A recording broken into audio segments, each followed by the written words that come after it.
Le joli mot du jour, aujourd'hui, capilotade. Chers amis des jolis mots, je vous salue bien bas. Aujourd'hui, je vous parle d'un joli mot qui, d'emblée, par sa sonorité, me fait sourire. Pourtant, il n'a rien de drôle en soi. Mais, avouez, capilotade, ça semble joyeux, heureux, bondissant. Ça me fait sourire comme les mots macaroni, tagliatelle, galéjade, faribole et autres tartempions. Encore une fois, je le verrais bien sortir de la bouche d'un Rému ou d'un Fernandel dans une adaptation d'un roman de Marcel Pagnol. Avec la scène du midi, oh escartefigue, tu me mets la tête en capilotade.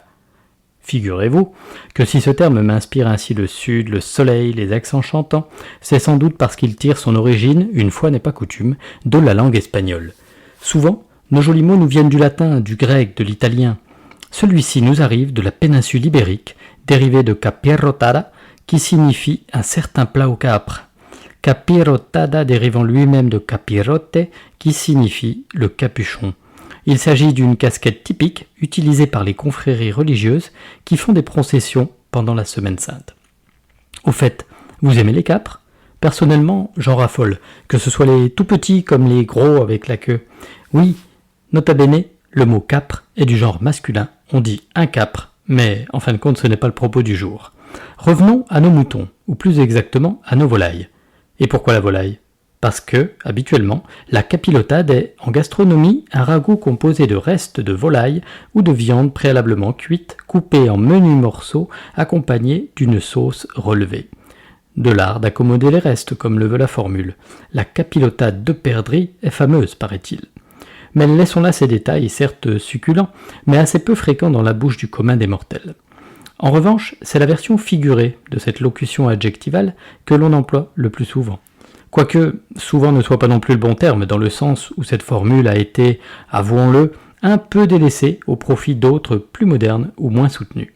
Ainsi, par extension et par analogie avec ce mets composé de restes réduits en morceaux, en capilotade peut recouvrir plusieurs cas de figure, assez proches, vous le constaterez. Tout d'abord, il s'agit d'une mise en pièces de manière à produire une impression de mélange confus, un sentiment de gâchis. Exemple, chez René Fallet, nous avons demandé des cigarettes aux Allemands sur les routes d'un pays en capilotade. Ensuite, cette mise en pièces peut être le résultat, disons, de coups et blessures. Faire une capilotade de quelqu'un, le mettre en pièces. Exemple, Mike Tyson a fait une capilotade d'Evander Holyfield. En effet, on se souvient qu'il avait réduit en pièces l'oreille de son adversaire à coups de dents. C'est plus de la boxe là, c'est littéralement de la boucherie. Et une oreille de porc, une, et avec ça ma petite dame, qu'est-ce que je vous mets ? Une langue de bœuf et un fouet de volaille ? Enfin bref, on trouve aussi l'emploi dans l'expression par exemple, avoir le dos, le cou, les hanches, etc. en capilotade, à savoir que l'on est couvert de blessures ou de coups.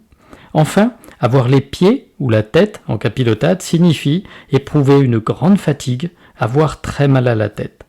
Dans le cas de nos vieux amis la marquise de la Voussure et le duc de la Ragougnasse, ne pourrait-on pas légitimement penser que leur corps tout entier part en capilotade ? Je trouve que ça définit assez bien l'état délabré, détruit, déglingué, démoli, défait de ces deux résidus de vieille France. Vous qui les connaissez désormais bien, n'êtes-vous pas d'accord avec mon analyse ? Voilà, mes chers amis des mots, j'espère que cet épisode vous aura donné faim, de jolies expressions, et surtout, j'espère que je ne vous ai pas mis le cerveau en capilotade. Alors, capre ou pas capre de revenir au prochain épisode ? Bon appétit !